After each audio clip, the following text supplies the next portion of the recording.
the deal is? I'm your girl Barbie Velvet, and Widescope Podcast Radio is here for a exclusive, baby. Go ahead and tell the people who y'all is.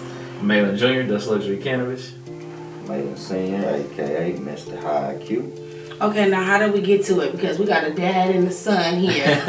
You know what I'm saying? So how did y'all get to where y'all are now as being business partners? Did you guys always say that we're going to be, did you always think your dad was going to be a business partner? Nah, to be honest, I didn't. I was in school studying medicine, biochem pre-med, and it wasn't for me. I started working in the medical field, and I just really didn't enjoy how our people were being treated. So I wanted to start a business so I could make enough money to make a real impact, because, you know, the rich people are the only ones that have real choices out here. So once I started a business, I was looking at Bernard Arnault, who was the richest man in the world at one point, and how he was structuring his holding company, and I decided to make a luxury market but in cannabis, which is something that I was familiar with as a consumer. Once I did that, the only person I knew that was working in the field of cannabis was my dad. And what were you already doing in the field of cannabis? Actually, I was working for the Paiute tribe in Las Vegas. You know, I had started with them for some time, you know, the production manager, I was cultivation manager, and, you know, I did a lot of things with them. So I was there currently working for them when he came to me with it. Did you already have the idea to do what you were going to do with cannabis and came to him with the idea, or did you guys collectively say we're going to do this? Yeah, I had a couple ideas. I was calling him on the phone, running it by him, because he was still in Vegas, you know, so I was running through a couple ideas, you know, shooting shit with him, and I stumbled upon something great, and then it just kind of led to, you know, one thing led to another, dominoes fell, and we ended up, you know, out here in the same time. How extremely proud were you? Oh, extremely. I know I had to be. Yeah. Because I'm sitting here like, baby did his homework. You know what I'm saying? Baby did his homework. I couldn't do nothing but smile, and everything that he said to me, it made complete sense to me. So you were all in? Consumer grower. From soon as he said he was all in. It was a wrap. I knew this was. And so, did you feel any like pressure bringing the idea to your dad? No, not at all. I used my background in science, and I spent a lot of time, you know, in those phone calls. I spent a lot of time trial and error, and just testing stuff out, smoking it myself. You know, that had to be fun. He should have gone on me. I could have been your rabbit dummy. Absolutely. So, you know, I was just taking stuff to the homies, getting their opinions. You know, calling my dad, running things by him, burning the house down, pissing my mom off. You know. Oh, right. Tell us about that. What was the trial and error like? It was amazing, because I was taking an idea in my mind that didn't exist yet and trying to figure out ways to make it come to life with, you know, the things that I had accessible to me. You know, the best part of being a scientist is, you know, asking the questions. Please tell me, because I would not know. You know, getting to see if it works or not. You know, that's the best part about being a scientist. You know, asking the questions and getting to see what works, what doesn't, starting over, and, you know, eventually getting that aha moment when something does work out and you're like, oh shit, I just did that. You know? Did you ever want to quit along the process? Hell yeah, every day I'm gonna quit today. They say you ain't never really did nothing that was worth it till you want to quit every day. Welcome to Widescope Podcast Radio. Okay. So when you ask yourself, like you were going through it, what made you keep going in this process? When you easily could have just went back and worked at one of these little clinics out here and take a little pregnancy test, you know what I'm saying? Yeah. And not, you know, faking it till you make it like the rest of these doctors. What made you say, I'm gonna keep going? The vision, you know, I have, you know, nieces and nephews, got kids that need me. And once I got to the point where I had created something that was not existing before I touched it, now I have something, you know, to look forward to, because I see what it can be. It was one thing when it was just an idea and I didn't know if I could do it, but, you know, once me and my dad sat down and we had a product in front of us that was like physical, I could touch it and see it every day. It was a lot easier to, you know, when I wanted to quit, just walk downstairs real quick and look at a gold bud, and, you know, all right, maybe I'll take it another day. Because I was doing my research last night. I seen gold bud, white bud, blue blood, orange. It was all kind of colors y'all had going on. Oh yeah. So what was the vision for it when you started? Well, it's funny, because my original vision wasn't even to stay in cannabis very long. I wanted to use cannabis as a fundraiser for like military contracts in science. But once I actually got into it, not only did I like it, but I started to see other people enjoying it, and that's what made me kind of like, okay, maybe this isn't something I should just blow off. This is something I enjoy, and I didn't know the people were going to enjoy it, but since they enjoy it so much, let me put some time, some love, and some effort into this. And, you know, now we're here. Now we're here. Okay, now. And so for you, what was your idea behind it? Was it just, I'm just going to support my son's dream, what he got going on? Or is it now like, because when I see you talk about it, it's like, you know this the $1 million plan, and I'm trying to put the $1 million plan down. But when you look at it, I know is it more than just supporting his dream, of course, but what is your own individual mission and dream behind it? Well, I started way back in the day growing weed. So, you know, cannabis for me is always been in me. So when he came to me after we sat down and put everything together, like he said, it just kind of made sense. And then for me going into the plant, well, I've done multi-facets of different things that, you know, I felt like when I saw this, I'm like, oh man, this is something serious here. Definitely. This is something serious here. This is to the next level type shit. And from there, it was just using my resources and, you know, who I've been as an individual to get, you know, further along with what we doing.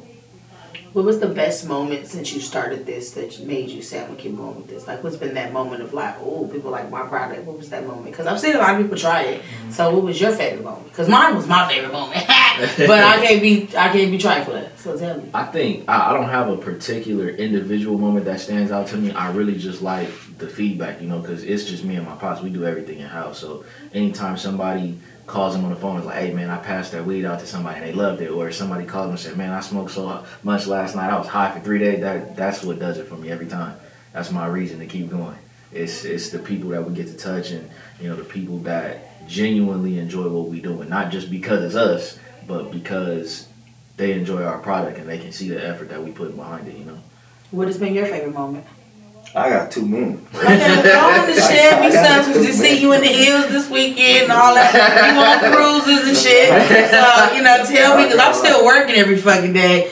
I mean, no, we just, it's you know, I have a very interesting, I will say, walk to my life. And, you know, I know a lot of people. I've gotten the product in the hands of a lot of people. So a lot of these celebrities, entertainers, I have some friends in high places, and to get their reactions on that high of a level lets me know that it is what it is. Like, yeah, this is that.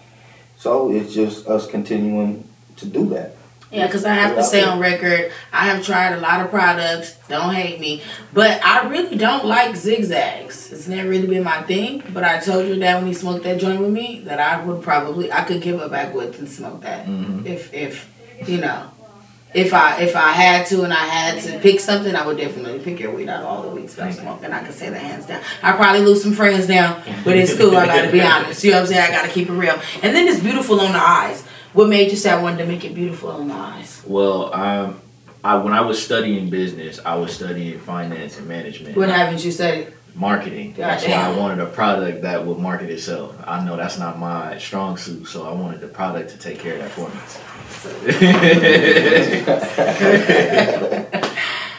That's right. Yeah, you know, when you think about that, it's so crazy because people just think that things just sell off the shelves off their own. Oh, no, not knowing that it's really the label and it's really the packaging and this and that. I thank God that I had a very crucial mother. Mm-hmm. My mother was very crucial. Shout out to my mother. She was born and raised in Venezuela, and when she came to America, she just had an idea on how things were, and she made sure she'd look at stuff and she'd be like, mm-mm. And now that I'm older, I realize that my mom had a marketing model for things that she just wasn't educated to know that. So that's good that you have a strong education. You still gonna go to school? I mean, you studying and everything. Absolutely. It'll be a lot easier when we're rich and I can just pay for it. Yeah, that's what I'm saying. It'll be so much easier when we become rich. Yeah. I do a lot of my own research now, my own studying, but, you know, as far as schooling, I'll take care of that when the business is, you know, on autopilot. Man, I realize that, like, business is its own self-teacher, too. So it's like, since you are so educated, this business world is going to be so much more. You know, I've only been in this business world 3 years. I've been a government employee my whole life. And I feel like this is the real Harvard when you become an entrepreneur. Absolutely. You know, when you think about if you could give your 15-year-old self some advice, what would you tell your 15-year-old self? That probably was like 2 weeks ago for you, but it probably was more meaningful for your dad. I would have finished school as fast as possible and got into business sooner. I think I would have held off on college and studied just straight business, finance, and management, because this is something I could have did at 16, 17 for sure. I waited until I was like 20, 21. I had opportunities to graduate high school early and I didn't take them. I should have did all of that. I should have graduated high school. But you know, life is all about timing, though. Yeah. The things that you know now, the social things that you know now, the skills to be able to start something and finish it, it's all really about timing. Absolutely. Because I've had to learn that even in my struggle with entrepreneurship, I am the best at what I am because I've been the best city employee since I was 13 years old. And some of the people who have all the business models in the world and all the opportunity in the world, they can't swim fast because they don't have those skills. So trust me, you gonna see when you become, I don't want to say how old I am because I'm still trying to fake young out here, but when you get older, you're gonna see like why it was important to wait. Because I just did the branding art contest for Chase Bank and it had to be a 90-second pitch. And of course I won. Of course. Because I done that for so many years for the city. I'm like, 90 seconds. Usually I gotta do the whole damn thing, remember? So I didn't learn until that moment that's why God wanted me to wait till now. So you'll see your moment. If you can give your 15-year-old self, we ain't gonna say how old we is, but if you could give your 15-year-old self some advice, what would it be? Do the exact same thing. I wouldn't change anything. Nothing. Because what took place from 15 to 48 is what got me sitting right here with my son now. So I had to go through that to get here. It's timing, just like you said. Wouldn't change nothing. Do everything the exact same. For real, for real. I promise you, my divorce taught me that. I promise you. I always thought a woman was supposed to be a secretary to a man. And then I got divorced and realized, girl, you is the one man for a reason. You feel me? So when are you with you? You have any children? You single out here? You have business man? Got family? What you got going on? I'm definitely trying to start a family. I don't have any kids yet, and you know, I'm not pushing that line. But you know, I am getting a little older, and I want to actually be up and active for my kids. You know, so it's definitely in the back of my mind. I'm setting. I help you with some grandkids. You see me trying to help you, right? I'm trying to help you. I'm trying to 3 already. Oh, you got 3 already? Okay, so that's good. That's I have 5 boys. Oh, okay. So you got a total of 5. I was finna get to that. So we have you got 5 boys. Mm-hmm. Are all your brothers involved in what you have going on? Is this a family business? No, but we're setting it up in a way that they can be. You know, all my brothers are all doing their own thing. But again, when I was studying Bernard Arnault, one of the reasons why I admire him is he created an umbrella company and then bought shares in other luxury companies and placed his children and family members in executive level positions in those other companies. So our business is structured similarly. We have a holding company where my siblings eventually, when they want to, can start businesses under a tax shelter and, you know, expand in something that's owned by the family. Yeah, that's why I asked that, because I read about him as well, and so I know that his whole business marketing was about structuring his family into being the executive model of his business. Absolutely. Yeah, so my family ain't that big, so my family lazy, baby. I tried that model, but I had to give up because I said, family is cool, but family be lazy. They show up. My family would show up for all the bottle service moments, but never the working moments. Okay, I'm telling you right now. So I had to learn that God will send me the team that I need. Okay, Team Freeway in the motherfucking building, baby. We in Sun Valley, California. I told myself for all the time, remember some more timing? All that time I wanted a hustler, hard working team. And baby, God gave me the hardest working hustler in the world, the boss of all bosses. So that's why I say it takes time, because you go through all them things and God will reward you if you stay steady to it. You feel me? What do you see for the future for your company? Oh man, we will have the first $1 billion cannabis company. That's without a shadow of a doubt. Shit, tell me where I signed up at. Shit. Okay. I plan on forcing legalization of cannabis for sure. I plan on, you know, being the forefront of cannabis advertising and marketing. And because again, no shade to any other cannabis brands, but there's no other cannabis brand out there that looks like mine. So when all the cannabis say it into the camera again. Don't just say that to me. Say it into the camera. Look your way. Say it as you say it to the phone or camera. We out here doing out here. Of course. When all the cannabis brands get on TV, when all of them get on TV, my brand will be the most valuable. You heard it here first. Okay, you heard what he said. He said there is no other brand that looks like his brand. Not one. And that is powerful to say, baby. Okay. And I can say none other brands smoke like your brand. You know how to charge y'all weed. Stop it. Thank you. Yeah, it really does taste good. I mean, it's not only is it pretty, because I've seen some pretty things that don't taste good. I don't know how that sounds. I'm going to have to rework the sound. But things don't always taste as great as they seem. You feel me? But it does this pretty. I like the little purple and stuff like that. I like that. So that I realize that it is important to stick to what you do. I know that you got a lot of copycats out here. How do you feel about the copycats? Well, I mean, the copycats don't faze me. The copycats don't faze me because unlike the copycats, first and foremost, we pass testing, so we can start there. Drop your accolades, baby. Say y'all hit legal. Never once failed any sort of cannabis testing at all. But more importantly, I'm a scientist, so while everybody is trying to catch up to what we doing now, I have 5, 10, 15 things that I can drop and shake the world. It's just like you said, timing. Yeah. So we're constantly. So basically, he's saying he's 10 steps ahead of y'all. So keep on coming, baby. Not even ahead, but we don't stop working. I'm always trying to improve and find the next best thing, because if I invented one thing that didn't exist that shook the world and has everybody in a daze, you know, I just wanted to do it again and again and again. And by the time everybody caught on to the first one, we got a full garage, you know. Yeah, that's how it is. I realize as long as you stay authentic, as long as you're, you know, continuously to grow, they gonna be asleep. Let me tell you something right now. I had to learn too. It was all these people. I'm starting a podcast. I'm starting a podcast. You know what I realized? It's healthy competition. You know why? Because while we continuously go, we never not working. Shout out to the real young LA. We never not working out here. So as long as we never not working, they gonna be asleep. Of course. They start having fun. They start getting a little bit of that money, and they start getting over working. And around here, we're gonna continue to work out here. So now we dropping liquor. Let's get to it. Day 5. Now I'm talking about dropping new things. They got all the color coded shit out here. Okay, they got powder coated. Y'all got. I'll be laughing telling everybody y'all got the powder coated.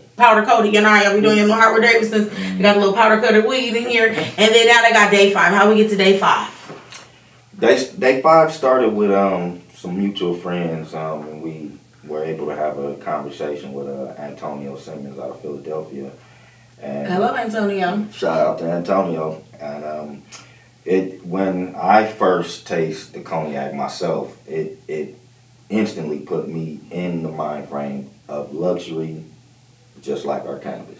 So I said that was it. Instantly, it hit me like this is not cognac. I'm gonna be trying mine at the end of this video. This is something different right here. This goes right along with drinking it by itself, drinking it with ice, putting it with something. What's your favorite way to have it? It's a luxury cognac, so chilled is best. Okay. Nice and chilled. And it does the job. Oh, it does 40%. Oh, but it's not like your Hennessy's and your Douce. So it's not my hair on my chest like the other shit. Nah, you gonna as soon as you taste it, you gonna look at me and be like, because nobody want no hairy chest out here. Oh no, so that's it's serious. And again, the partnership with the cannabis and the cognac is astronomical. Okay, now so we're gonna be trying that today. Have you tried today 5? Oh, absolutely. Maybe more than I should have. Oh, okay. Well, that's safe to say. Yeah, absolutely. One of the perks of being a distributor is we always have inventory on hand. So. I'm trying to get my distribution game up. Y'all holler at me, okay? Yeah. So now you got liquor, you have your weed, you have the luxury brands, okay? Absolutely. So what is next? Well, with Day 5, it was the perfect opportunity to showcase that we're more than just cannabis. We want to be, you know, in the likeness of LVMH, a luxury holding company that brings together the best of what luxury has to offer. So we'll definitely be on the lookout for other luxury brands that want to partner with us or want to just find opportunities to do business. But if they don't want to, you know, do business with us, I'll create some luxury brands. That's nothing. You heard what he said. He said to join the team or he'll come for you. He's going to get his own brand, okay? We also have, you know, probably the world's greatest CBD cream as well. You know, Pops doesn't want to talk about it, but... Why you ain't trying to talk about that? I might need that because I am not trying to get these little lame-ass massages these niggas got. So what's up with the CBD cream? The CBD cream is something that I... Girl, you know they massages be lame. Why you laughing? You know they lame. Yeah, right. It's it was created, again, when I was working for the Paiute Tribe in Vegas. And... you know, I specifically made it to heal people, in my opinion. I'm not gonna say too much about that. I just give it to you, let you try it. Because when I get ready to have all the works today. When I get ready to have that fight, that's your Bengay, Flex All, and Icy Hot. Now, well, I look in the camera and tell you, y'all got a problem. Huh? When I get ready to drop that, y'all got a problem. All right, now y'all let me know. I know all the hurting sore people out here. I know all the hurting people, okay? And so I will definitely help with that. So y'all got the CBD cream. Anything else I need to know? Okay, we got the CBD cream. We got all the colors. Okay, are we interested in any more colors? We also got the Canagar too. Absolutely. Hold on, what's the Canagar? We got the macarons. What's the? Oh, I know what the macarons is. It is so funny about my story about that. Shout out to the nigga that trying to act like he is just so bomb with the macarons. Okay, y'all niggas need to stop it. Okay, just go to the gym. But anyways, the macarons. What's your explanation? Because these niggas trying to act like it's giving them hell of a stamina. Oh no, I'm talking about macaron cookies. Oh, macaron cookies. That's great because they talking about the little herbs and shit out here. No. We have a French cookie as well that is infused. So y'all got the French cookie. Yeah. Oh, that's gonna be a little luxury. Yeah, absolutely. I could see that popping because people are more into edibles now because you go places that you can't smoke all the time. You feel me? How did y'all get up on the cookie? Well, it's pretty much perfect for a high in terms of edibles. It follows the same path as the Jolly Rancher, but more luxury. It's single serving, small in size. You know, they taste good. You know, Always get good. I love the French cookies. So I'm back. I love French like the Chessman cookies at the grocery store. Yeah. I eat the whole pack before I get out the grocery store. It's my favorite thing. So how did y'all get to the luxury cookie though? Is that a brand that you guys endorsed or did you come up with that? We was a one-stop shop. We do it all. So when we wanted something else to go on the menu, we just again started creating stuff. For real? Absolutely. We have multiple luxury products that's under the brand. For sure. Cause I know some luxury ideas shit too. Y'all might need to give me a little seat at the table. Shit, I know some luxury shit. Absolutely. You feel me? So, how do you guys deal with marketing all of these brands? Man, Pops is Instagram famous. He don't even know it. He'll post something on Instagram and get 1 million views. And he don't even know how to work that. That shit blows my mind. I don't do nothing but to me it just comes.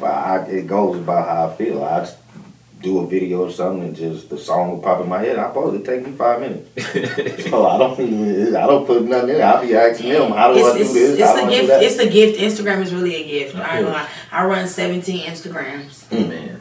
I'd be extremely tired. It'd be funny because some of y'all be Instagramming people. Y'all ain't be doing BB. Y'all be laughing. But you know, it don't matter. You know what I'm saying? So yeah, so y'all got Instagram and what else? The rest of it is pretty much, face to face. Direct to consumer, huh? Yeah, we play the game of telephone. The customers that love our product give our product to other customers, and they all come looking for us. Oh man, that's what I am talking about. So we got the cookie, we got the CBD oil, we got more colors coming. Mm-hmm. How do people get in contact with you guys if they have any? And don't be trying to do what y'all heard me say do. Okay, but come with your own ideas. If they want to contact y'all, how do they contact y'all? They got some luxury brands out there. Come with the real luxury shit. Don't come with the luxury Kool-Aid. They ain't interested. They want the real luxury brands. If people want to contact y'all, what do they contact y'all? We're on Instagram. My Instagram is Dust Luxury, DUST Luxury. It's that simple. Go on, tell them your Instagram famous. I ain't Instagram famous. Mr. High Q. There you go. Go on and tell them that. We also have highqstrands.com as well. Okay, go on and drop them accolades. So we got the website, right? Mm-hmm. Is that the same product as what is the umbrella company of it all? That's the Robertson Group. That's basically our umbrella holding company for all of our businesses. That's where we keep everything kind of in check. Okay, and then so for the luxury brand of cannabis, what is that name? Dust Luxury. That's Luxury Cannabis. Okay, and HQ Strands. HiQ Strands. Strands. That's the cream, and that's basically. Okay, so that's the brand. Okay, so yeah, I gotta give them the breakdown because this is podcasting for dummies. You know what I'm saying? I got to break it down for my audience because me and my audience we be out here consuming. You feel me? We gotta break it down. So you guys, for the CBD cream of the cookie as well. Yes. Yeah, it's made on demand. Okay, so that's gonna be with the H. Go on and tell me your website again. highqstrands.com. Okay, and for the luxury brands, Dust Luxury. Luxury. Any luxury cannabis, contact Dust Luxury on Instagram. Okay, y'all let me know if y'all want to get into the soda pop world. You know what I'm saying? Absolutely. Y'all let me know because I call myself a little master of the sodas. You feel me? Shout out to Slim Lord Trill. He got his soda going on and all that. I've been seeing that the drinks are really something that's really flying, even in the store here. I have never been to no drink and nothing of cannabis because I'm like, that's gonna taste nasty. But they got some good stuff out here. If you really like the little drinks too, so y'all make sure y'all tap into all of that. Anything new that you want to tell the people? Man, we coming in hot, so y'all stay on your toes.